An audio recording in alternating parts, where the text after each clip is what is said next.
As mentioned, my name is Justin Mohamed. I'm a Garang man from Bundaberg in Queensland, another Queenslander doing some work. But I've been more recently been appointed as the inaugural ambassador for First Nations people of Australia, and not only is it inaugural for Australia, but it's the first in the world. There's no other government in the world that has that ambassador for First Nations people, which I didn't realise, but as I've kind of travelled around, thank you.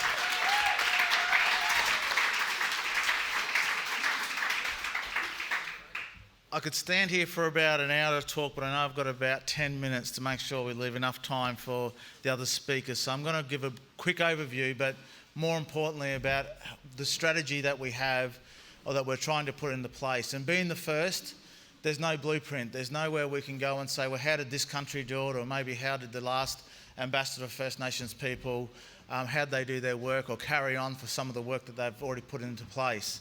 So everything's new. Every step we take is going to be the first. Sometimes or hopefully most of the time we'll get it right, but often and at certain times we may get it wrong, but that's part of progress. And I think we heard from the Prime Minister this morning that we need to be courageous enough to take these steps, and we don't always know exactly how each step's going to be put in one foot in front of the other, but if we don't take that first step, we're never going to be able to move forward. So this role is very much about that. It was appointed by the Minister of Foreign Affairs, and in my 36 or so years in Aboriginal affairs, I think this is the first time a position of this description for First Nations people, Aboriginal and Torres Strait Islander people, has been appointed and is answerable to a minister outside of Aboriginal and Torres Strait Islander affairs, Aboriginal and Torres Strait Minister, Health, Justice. This is with the Foreign Affairs Minister.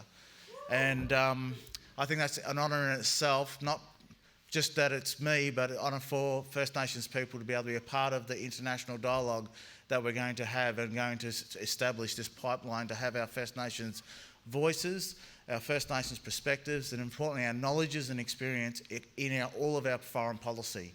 And that's something that hasn't been done in the past, and we're looking forward to do it now. I'm going to quote from our Foreign Affairs Minister.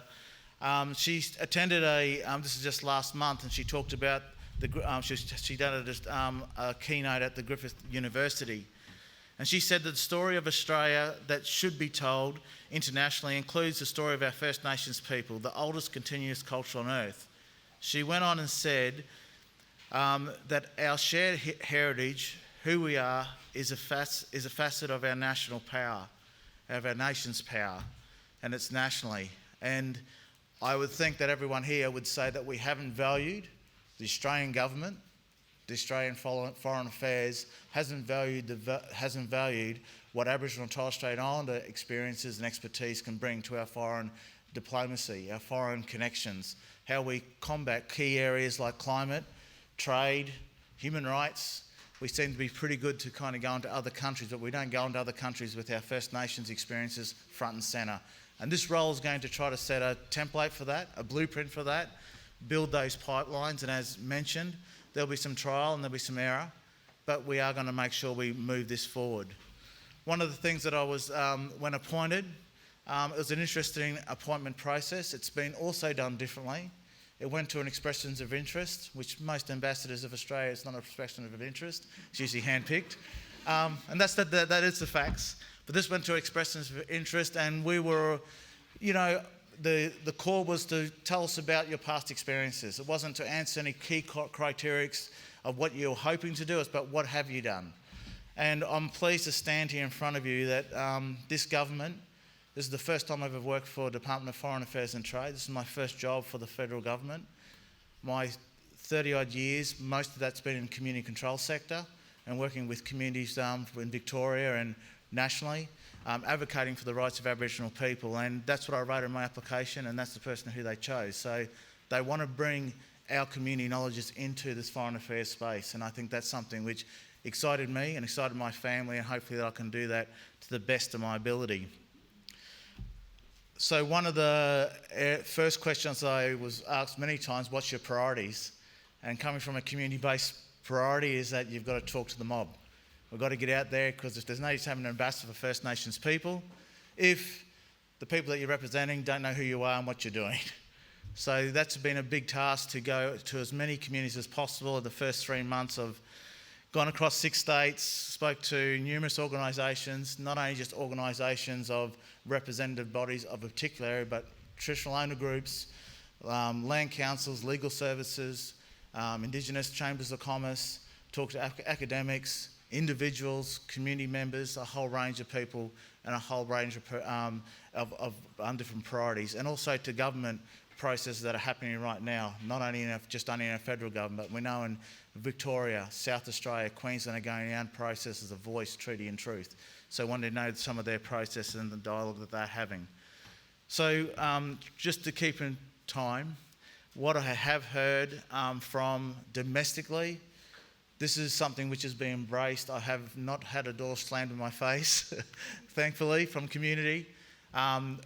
Being the first for the Foreign Affairs provides a couple of opportunities. One is that if it was an ambassador for health, ambassador for justice, it might be a different response from community, and I've worked in both those areas.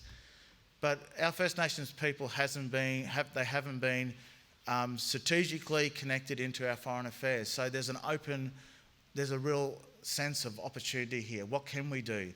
What are we able to bring into these foreign diplomacy and conversations? Areas around how do we tackle climate? How do we build our cultural practices into a pretty westernised process, but we want to change that now. When we talk to the Pacific, the links that we have, not just over the last decades, but the centuries that we've been able to do through trade, through diplomacy with our First Nations people, the First Nations people, regenerating that, unearthing that, building that back together, to providing something that no other countries can do, but Australia can, because we've got these strong connections through our First Nations engagements. So that was, and flowing from that, over the last few months, apart from the domestic travels, I've been able to go international in 3 places. One to the United Nations, the Permanent Forum of Indigenous Issues in New York. The other one is to Geneva at the EMRIT and the expert mechanism of the rights of Indigenous peoples. That was last month. And then Vanuatu just recently, last weekend. And can I say that the many countries that I've spoken to, they are watching Australia very, very closely. Good for the first time. There's a lot of good energy that's coming out of Australia. There's appointments like this role here. Obviously, we heard about the referendum just this morning. So the rest of the world is watching this space. But also the rest of the world are going to be waiting in anticipation what happens. What happens in this role? Is it going to deliver action, or is it just going to be a lot of smoke and mirrors, or a lot of acknowledgements, but what action is going to come out of it, and what's going to happen after the referendum? So that space is going to be watched upon, but the key thing out of the conversations I've had with many, many countries, and I'll finish with this, is that they acknowledge Australia. Many of the countries that have First Nations people themselves acknowledge Australia as the oldest living, thriving culture on this planet.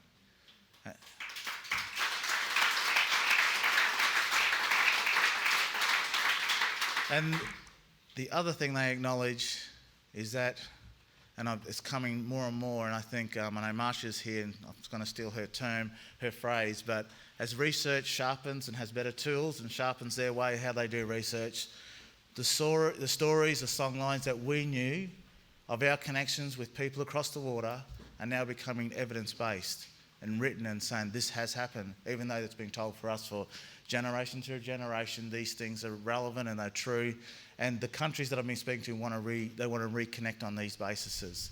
My trip to Geneva just recently, there was a whole lot of connections we have that even their next generations aren't fully aware of, but their older people know about it. They acknowledge it and they know the connections that we have between this.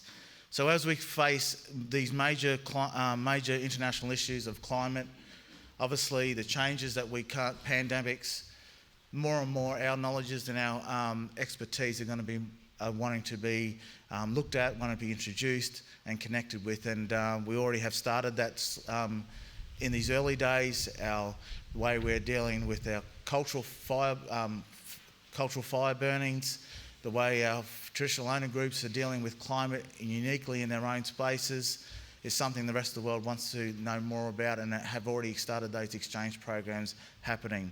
So we have got a real value add. This country will be better for it. The Department of Foreign Affairs and Trade will be better for it, as we heard the Prime Minister talk about the whole of the country. And with this appointment, hopefully only 4 months into the role, they'll be able to come back here next year and to show you that the actions of this appointment and how that's going to make a change and include our First Nations people, Aboriginal and Torres Strait Islander people, the work that's happening in the community, that it can find its way to our foreign affairs, and our international engagement will be based as Aboriginal and Torres Strait Islander as the key and centrepiece of what we do with countries around this world from here on in, and in a new system which may need to have changes that we are prepared to make. Thank you.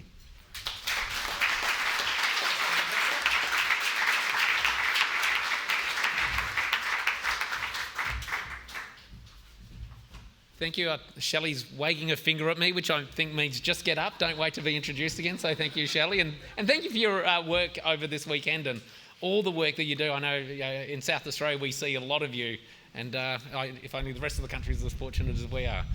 I wish to acknowledge we're on Gumatj country, and it is remarkable when you think about this nation. Wherever you are, wherever you go to sleep, wherever you wake up, whatever you're doing, you're on land that has been occupied for tens of thousands of years, so far as science can work out so far, and over thousands of generations, whether it's on Garma country in Adelaide, where I live, or Bowendick country in the far south of South Australia, where I grew up, or country that I'm now closely have close links to, where I'll be all of next week on Yunkanjara and Pitjantjara country. Every single part of it has been for so long Aboriginal country. I'm going to talk a little bit about what we've talked about a lot here over the last couple of days, the voice. And if you heard the panel yesterday with Dean Parkin, or the speeches from Noel and the Prime Minister and others today, I've got to say it renews your enthusiasm and faith in the endeavours that this country is embarking upon.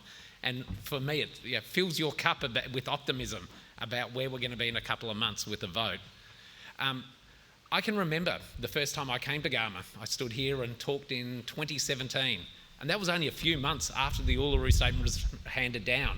And I talked as the then Aboriginal Affairs Minister in South Australia about the treaty process we'd just embarked on in South Australia. Then less than a year after I spoke here, there was a state election and there was a change of government, and that treaty process was completely stopped for 4 years. And it speaks to the need to enshrine things like the voice in the Constitution. Governments change, and things for Aboriginal people continually stop and start. It needs to be there, and it needs to be there for good. Speaking here in 2017 and being at Garma for the first time, I was amazed. You could almost feel or touch or cut the air with the optimism that was here.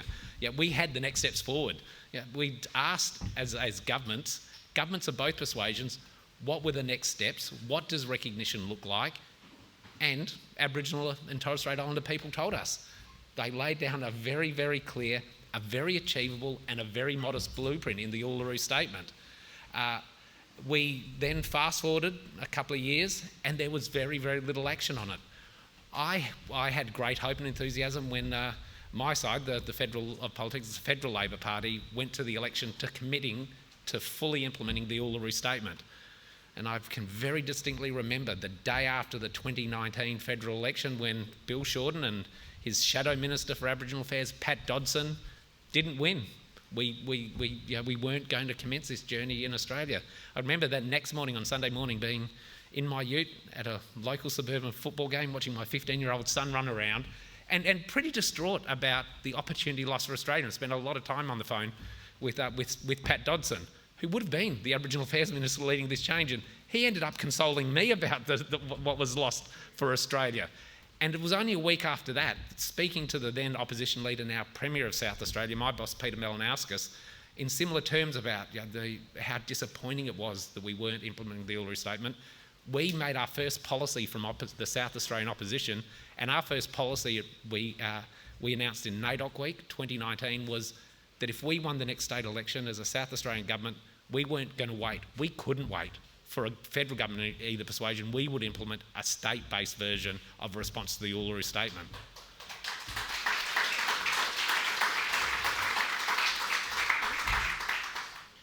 And as good fortune would have it, in March of last year, so just under a year and a half ago, we were successful of getting back into government.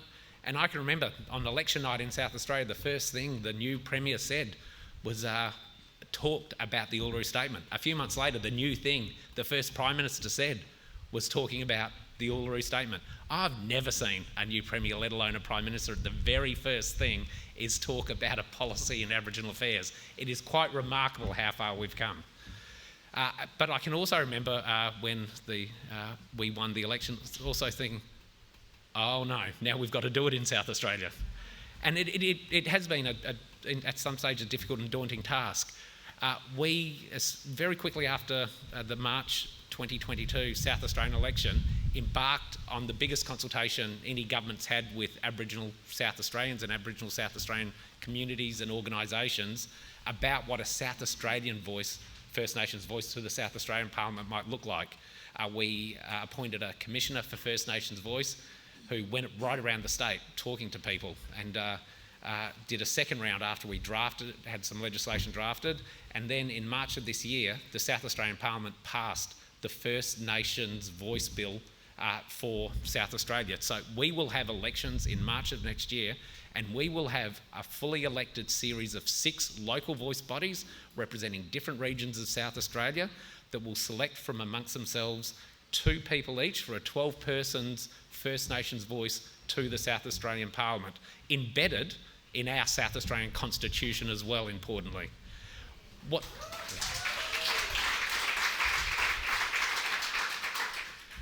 The way that this will operate, and it's been a very, very good exercise, having done this for the South Australian Government and Parliament, when I'm a participant in forums about the voice, as I'm doing as much as I possibly can, when people ask questions, well, how could this possibly work, to say, well, that'll be up to the Federal Parliament, but here's a concrete example. This is how it works in South Australia. We've passed legislation. This is happening. So how it works in South Australia, as I said, there are 6 regions. Each will elect 7 members. Each of those regions will elect 2 of their own to sit on the statewide First Nations voice, and it's that statewide First Nations voice that has the legal enforceable right to interact with our Parliament, but not just with our Parliament, but with executive government. And that was critically important in the consultations that we did. Of course, when legislation's drawing up, that's often towards the end of government's decision-making processes. But even more importantly, most of what governments do isn't legislative. What we do as state governments is provide services in education, in health, in the justice system, in child protection, and most of those are done in terms of policy or budget decisions. So having a voice to the Parliament with legislation is important, but also, and perhaps even more importantly, is that ability to speak to the executive. What our First Nations voice will have the power to do under our legislation is provide a report to Parliament that has to be answered by the responsible minister any time they wish to on any matter that affects First Nations people in South Australia. They will have a right to address a joint sitting of Parliament once a year, and a representative of the statewide First Nations voice will have a right to address Parliament on any single piece of legislation that comes before our Parliament. So that will mean in either the lower house or the upper house of state Parliament, a representative of the First Nation voice will get to speak on the floor of Parliament just once, won't get to move amendments, will have no voting rights, no veto rights, but will be able to speak on any piece of legislation that comes before our Parliament. The First Nations voice is guaranteed to be part of 2 cabinet meetings each year, and guaranteed at least twice to be parts of meetings with all of the chief executives of government, of the government departments.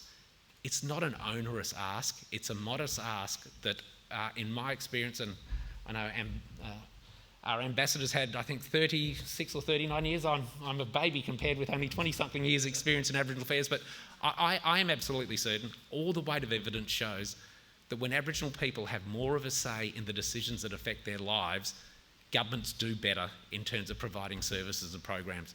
It really is that simple for what we're doing in South Australia, and it really is that simple for what we're doing federally. I think it's important that Aboriginal and Torres Strait Islander people have that voice to both levels of government. Many states are responsible for providing a lot of the services that affect Aboriginal people's lives, but those big decisions that affect the very nature of the fabric of our society are taken at a federal level. And it's important that Aboriginal people have a say at both those spheres. So I'm looking forward to voting yes come October or November.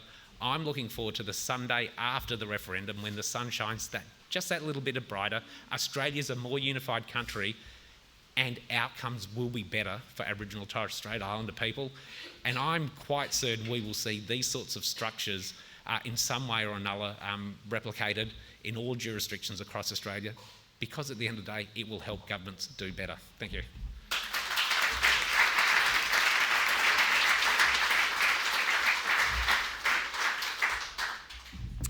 Good afternoon. So I sound incredibly different than everybody that you've heard. So my name's Melonie Mathews, and I am from New Mexico, all the way in the southwestern part of the United States. I am half Santa Clara Pueblo of the ancient Anasazi people, and Navajo, and in Canada they call them Dene.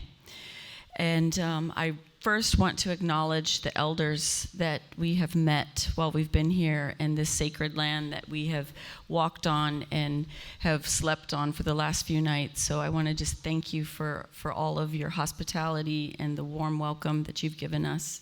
I also want to thank Denise Bowden and Gabrielle Cannellan for bringing us here. The story, before I get into myself or what I do, is Denise and Gabrielle organized a trip to Albuquerque to our event, to Gathering of Nations, back in April. And they were very impressed with the enormity of our event and how many nations and tribes and people had come to attend. And one of the things they wanted to do was bring a little bit of that here and share with you. And initially it was supposed to be a bigger group, and maybe in the future, maybe next year, we might bring a delegation of dancers and singers to be able to present some of our culture.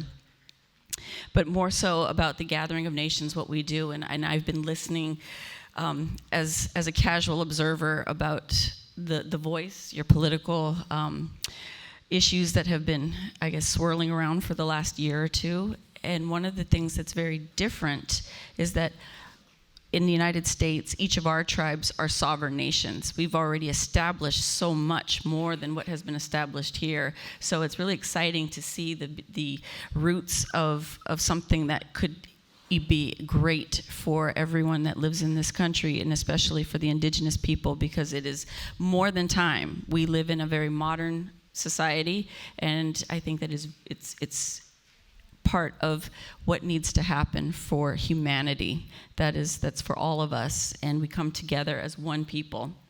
So one of the things about Gathering of Nations is that 40 years ago, my dad started it, and it started very humbly, and it was to bring Native American people together from all tribes to dance and participate, share their songs, share their art, share culture, share their language. And over the years, it grew and grew and grew. And this past year, we had almost 80 to about 85,000 people that came, and 4.2 million people that watched it on the internet.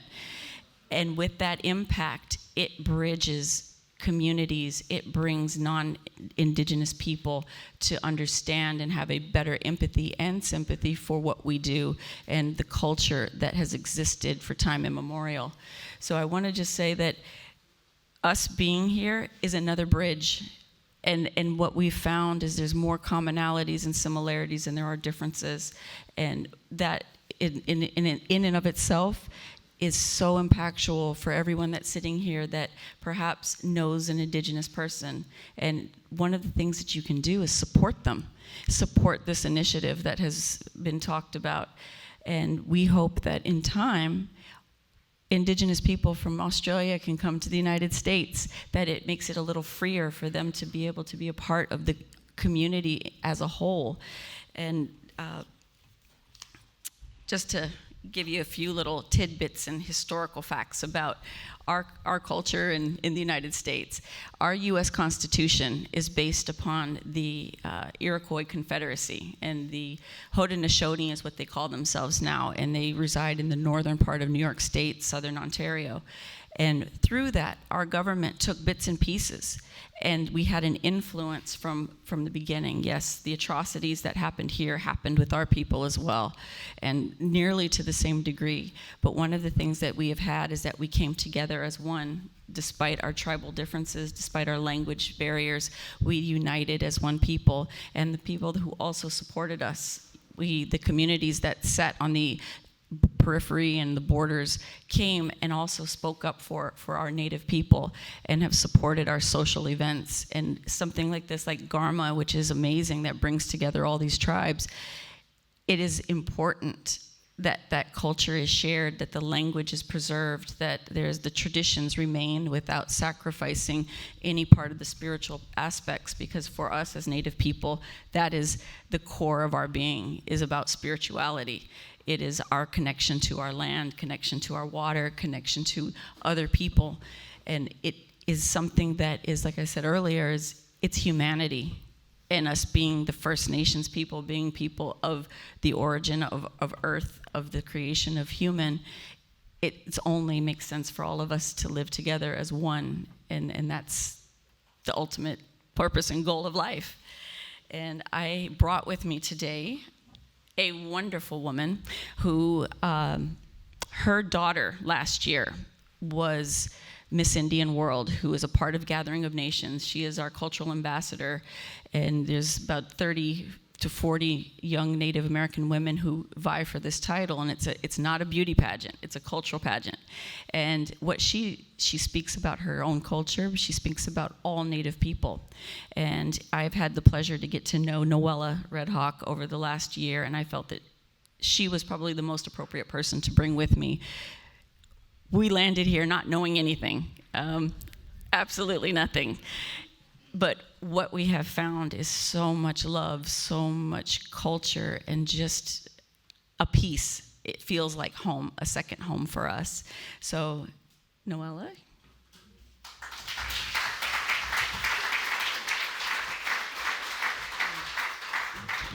Wopila Tanka. Mitak yapi, chante washtenapia, choose api, Noella Red Hockey Mach yapi, honanaku, wambli wakanwi, mia. So I don't want to take up too much of your time, but we do want to offer on behalf of our nation the love and support for the indigenous people of this land. And I hope that they can hear our voice and know that when we leave here back to North America, to our Turtle Island, that we're going to bring back prayers and bring back a new sense of understanding wokognige for these Oyate here, these people here, and that we'll share it amongst our nations and hope that what we can bring back to our people brings you strength and healing as you move forward into your future. Because like Melonie was saying, it's a long road, but it's the road that we've already traveled on over 200, 300, 400 years ago. And it's done nothing but help our tribal sovereignty be very strong. But again, you have to come together as non-Indian and Indian people as one nation to fight. And over this past couple of years, you've seen our fight in North America with the flag that we serve under to preserve our sacred lands. But every Native nation in the country came together up in Standing Rock, and they did that for our people and preserved our way of life. So our families have been song composers for thousands of generations. We're older than the name America. We're Indigenous First Nations people. And so this song that I want to leave for you and your people, I'll translate for you. And it says, "Grandfather, have pity on me. I'm sending my voice with the sacred pipe, our chanupa, for the good health in the common man. I'm sending my voice. Our chanupa, our cha and our upa comes together as female, similar to your building that you have here, your cultural building. And it was shared with us that it has two pieces, that when they come together, they marry, that kinship. That's the same with our people. When our sacred white buffalo calf pipe came down, keeper, and gave that chanupa to us, it represents male and it represents female. And when it comes together, it's one nation. And that prayers from that carry their voice to our Tankashilas or our Dakua Khan, everything that is sacred. And we're very honored to be on your land here, and your land breathes. And we'll respectfully walk on her gently for the remainder of our time. So with this, I would like to close our segment and send this prayer for you to our Tankashilas. And they say when we sing on a level that resonates to our spirits.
Wopi latanka, me talk yapi.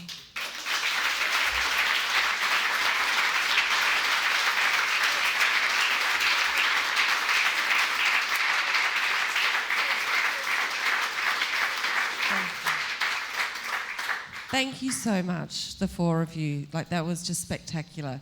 I've been proud of these two men for many, many years, and to hear them sharing what they're doing today is just so spectacular. And to my new friends, they're just so beautiful. And then to sing to us it was such a gift. And when you said that our country breathes, I was like, had to catch myself.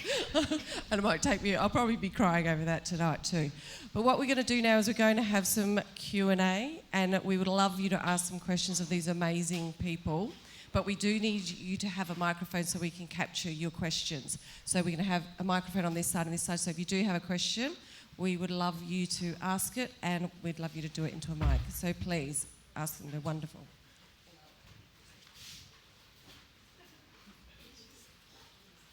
Thanks, Shelley. Thank you to everyone on the panel. My question's for the Attorney-General. With the South Australian process, had it not been delayed, do you think, my question is about the South Australian process and the Commonwealth process differing and potentially causing confusion and also giving fuel to the No campaign? Do you have thoughts, or have people asked you about that, about the timing of the South Australia process? The process generally was, of course, much simpler. As I've said, we've embedded our voice in our constitution, but most states' constitutions, by and large, have done the changes without referendum. They're done by an act of parliament. But in terms of the processes, we'd set up originally, as all governments are, you do something and you want to get it up and running as quickly as you practically can. The date we'd set down for our voice election, once it had passed Parliament, was in September of this year. Once the federal government passed their referendum machinery bill, and it was clear that there was going to be a referendum in October or November, it could have been within a few weeks of each other. Certainly what elders from right across South Australia had asked us is, would we consider delaying our elections? Notwithstanding we want to do this as quickly as possible, it was leading to confusion. I think we would have found non-Aboriginal people going to the polling booths for our election a few weeks before a referendum possibly, and wanted to do the right thing and support the referendum, but not understanding the two different processes. And also to give clear air for both of them, to give enough clear air for Aboriginal and Torres Strait Islander people in South Australia to nominate and vote in our elections, and also clear air for the voice. So it was leading to a level of confusion. We wanted to give both processes the best possible chance of being as successful as possible, which is why we delayed ours until March. And it would have been kind of ridiculous to have a body to listen to voices of Aboriginal people and then not listen to their views about the timing of our election.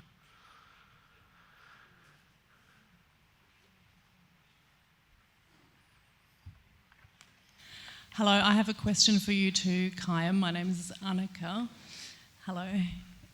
I was interested to hear you mention the joint sitting. So you're the voice to the South Australian Parliament will be addressing a joint sitting once a year, I think you said. Is that the purpose of the joint sitting, just to listen to the voice, or is there other business? That'll be entirely up to the representatives of the statewide First Nations voice to decide what they want to tell Parliament. It'll act in much of almost like an annual report of what the voice has been doing, what the voice wants from government, what the voice has been told by community representatives is the intention. But we're not prescribing what it has to be. It's just that there is that right to address both houses of Parliament, a joint sitting for a representative from the statewide voice once a year. So that is awesome. So the Parliament will sit and listen. Yep, and amazing. I will sit there, the Premier will sit there as we get growled at by aunties or whatever happens during that joint sitting, no doubt. And constitutional level for that. Amazing, thank you. Hello, and my question is to our international visitors. Thank you for your presentation and that beautiful song.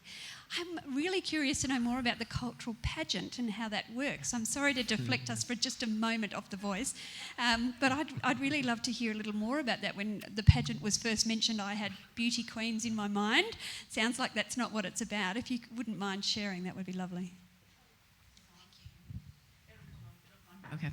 So the Miss Indian World Pageant was created to uplift young Native American women from all different tribes. And over the last Gathering of Nations is 40 years old this year, but the pageant's 39 years old. And it was included as an ambassador program. The competitions include public speaking, presenting their culture, doing demonstrations, really presenting who they are as young women, as Indigenous women, as well as highlighting their tribes. And it's a really, for lack of better words, an intimate part of Gathering of Nations to be able to see the perspective of Native American culture through a young woman's eyes. And there's not a lot of opportunities for women to have the stage to be able to present themselves. A lot of times within our traditions, men tend to get the attention. Men tend to run our governments. Men tend to be the heads of our traditional houses. And so with this, it has created opportunities for young women to meet international tribal leaders, to meet our President of the United States. It has taken this young woman around the world to meet a lot of people, as well as to share the culture and the respect and admiration that has grown over the years for the title is more than just a beauty pageant. And I think that the misnomer is by calling it a Miss something, it does insinuate that it could be about a beauty, but it's definitely not about beauty. When the contestants show up, they are in their traditional regalia from the beginning to the end of the pageant, and they speak their languages, they demonstrate to each other, and it's a sisterhood over a week of sharing and knowledge and learning. And in the course of a week, you see these young women grow so much, because some of these women live in very remote communities, and they may have never spoken to anybody except their family, and we bring them out of that and give them some tools to use to further their lives and to enhance themselves. You're welcome. And if I may add to that, as the former the 2022-23 Miss Indian World mom, yes, so based on the platform that the young ladies choose, whether it's cultural preservation, identity, language revitalization, they're able to go into the White House and meet with different congressional leaders and propose different budgets. And so this past year's Miss Indian World, they're working on a budget to increase language revitalization from $14 to $30 million. And so she's the actual ambassador for the entire indigenous population of North America, and it's respected at that level. So they've built quite an esteemed title Gathering of Nations has for our young women. Yes. Mm-hmm.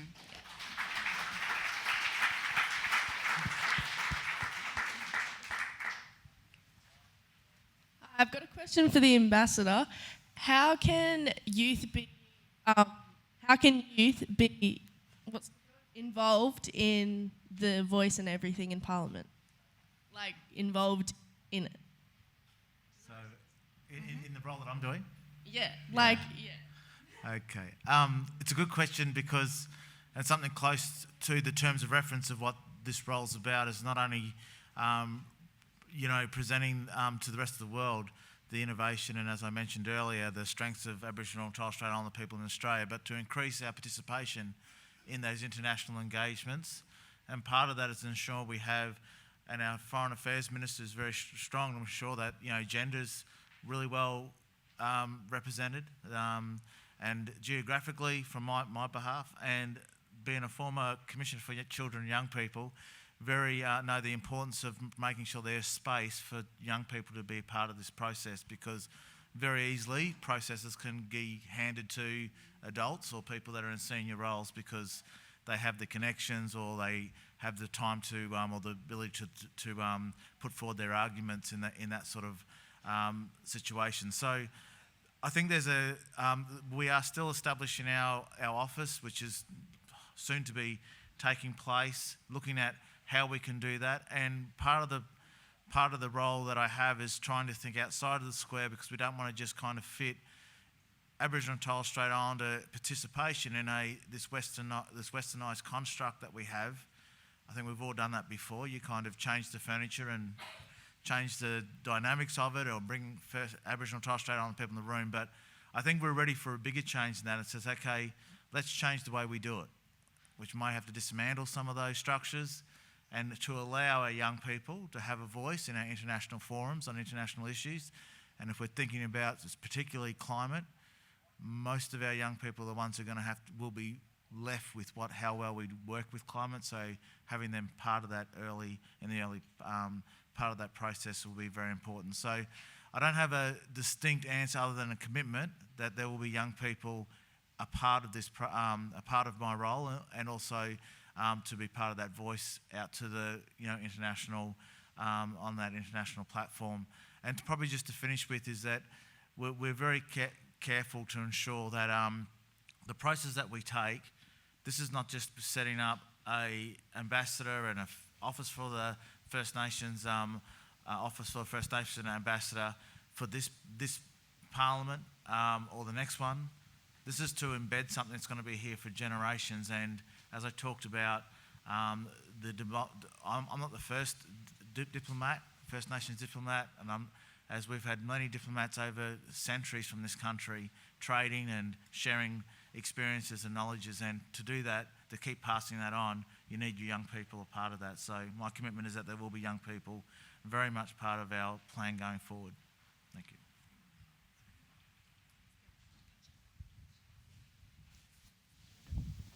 Hi, I also have a question for the Ambassador. Just following on from your answer, it's a very significant role, and congratulations for your appointment, by the way. But when you fast forward, say, for example, 5 years, or put your own time period to it, what do you think success will look like for your role? Because it's more than just Australia.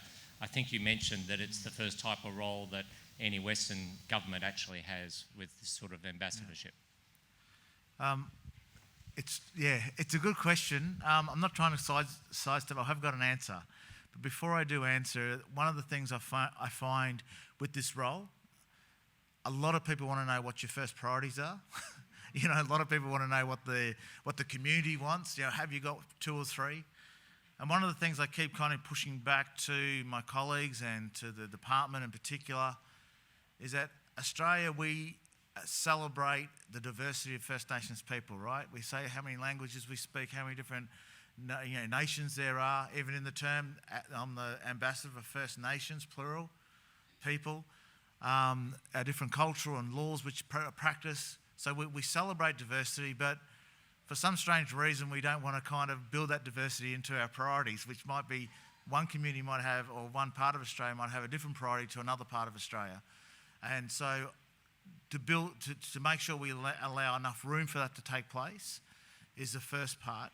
But I think that in 5 years' time, what I'd see is success, that no government and no foreign affairs minister will be able to think they can do foreign affairs without an ambassador for First Nations people.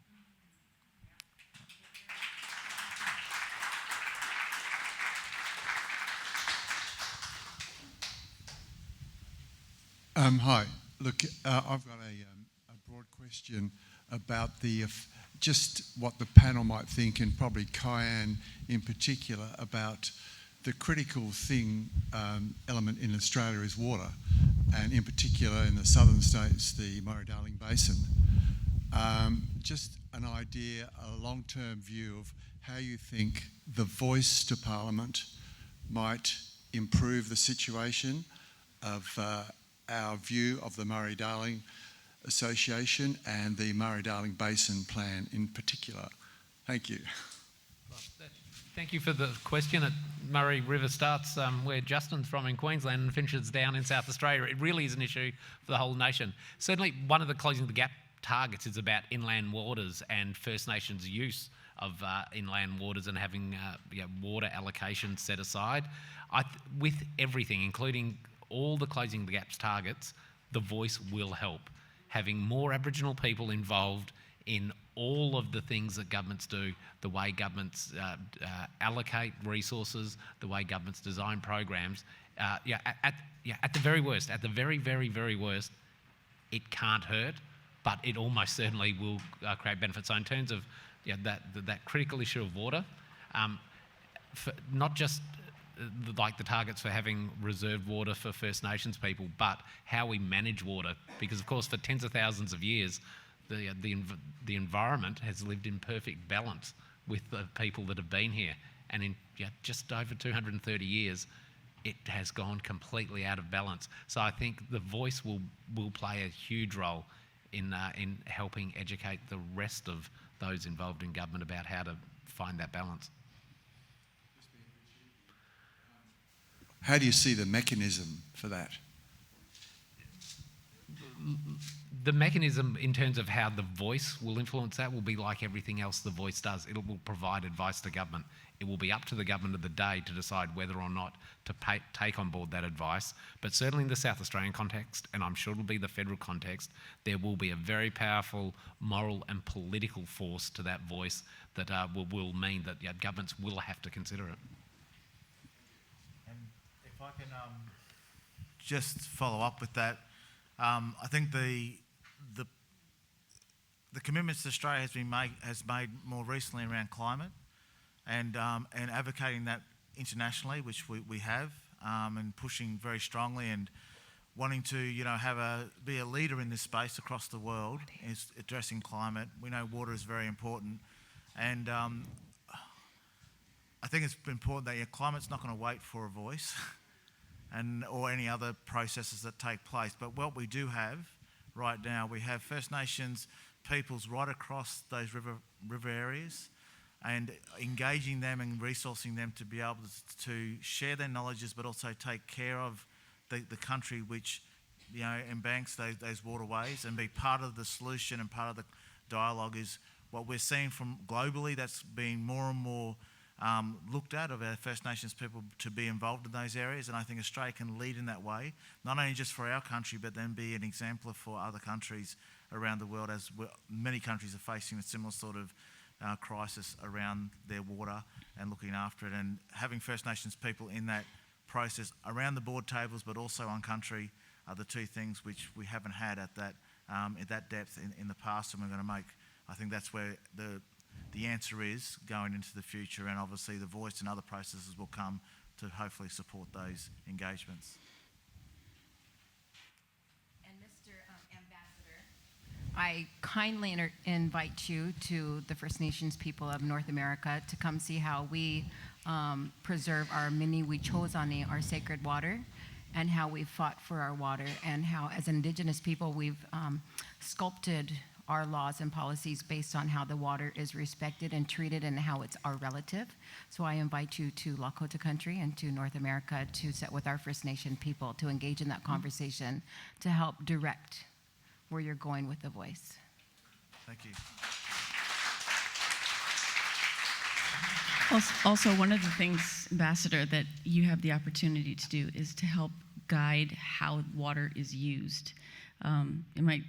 We're outsiders here, but knowing that water is life and the importance of it, industry wants to utilize that resource that is so scarce, and looking after how you would protect that for the people. It's a huge responsibility, because once it's gone, it's gone.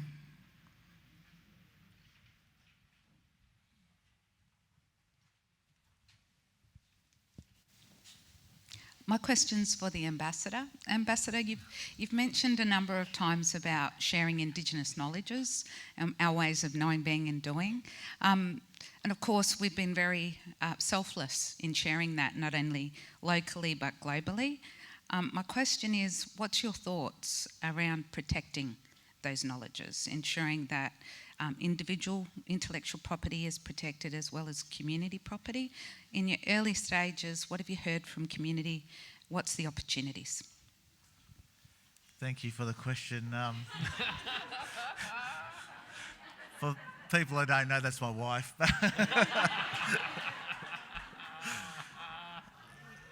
So what did you tell me to say? No. It's a good question, because I think it's something which, like anything anything that's not valued, no one puts any protections around it, right? So if you value something, you insure it, you take and get, you get it, if it's a car, you service it, or if it's jewellery or a house, you do maintenance, you make sure you look after it. For decades, we know that First Nations intellectual property hasn't been valued by the Western society. And unfortunately, at the moment, we don't have a lot of protections around that because I think in worldwide, globally, but also in Australia, there's not a lot of protections for First Nations knowledges and expertise and the ways of doing. So this is something that's starting now as the world and as Australia is starting to find more value and valuing what First Nations brings to the table and our foods and our medicines and our healing practices and of our, the things that we research and how we, do business and our products, etc., is now becoming more and more of an international conversation around intellectual property. And there is work underway to ensure or to work to have some global coverage to ensure we protect First Nations experiences or knowledges, our medicines, a whole range of things that we have, and they've been exploited over many decades, and First Nations people don't get anything back from them, right? We see things on the shelves when you go into pharmacies or onto supermarkets, you go, yeah, well, that's what, that had originated from, we know from our family groups or our cultural groups across this nation, but also, I know, speaking to other countries as well. So I think it's up to positions like myself and my peers globally in other countries to really push on this. And I think, again, I keep saying Australia can be a leader, but we can be a leader because if we have the oldest living culture, then we should also be able to, I think it's a responsibility for us to lead on these issues and to have the IP protections around these very important things to us. And when we talk about, and when we've seen exchanges of even our knowledges with fire burnings and looking after the environment, those need to be protected as well, because we do give a lot of stuff. We share, if it's between nation to nation on this continent, across our waterways, we share our knowledge, expecting they're going to be used in the right manner. But we don't live in a world that everyone thinks like that. So there has to be areas around, and part of the role that we've been speaking, that I've kind of been asking the questions, but working with the office within the Department of Foreign Affairs for us to take a stronger look and to take the necessary steps to take some leadership in this space to have protections, IP protections for our First Nations knowledges and ways of doing and our medicines, etc., so they can't be exploited any longer. But there's some work to be done in that area, which will need a lot of expertise from right around the globe to be a part of. And if I may suggest again, if you would just review the treaties that we have in place in North America, as Indigenous First Nations people, we actually own all land and mineral rights. So let that, if at all, be a part of your guide in researching for your people.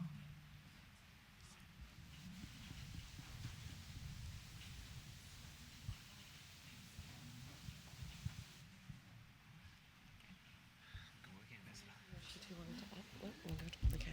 Can we please thank our amazing panellists for their generosity?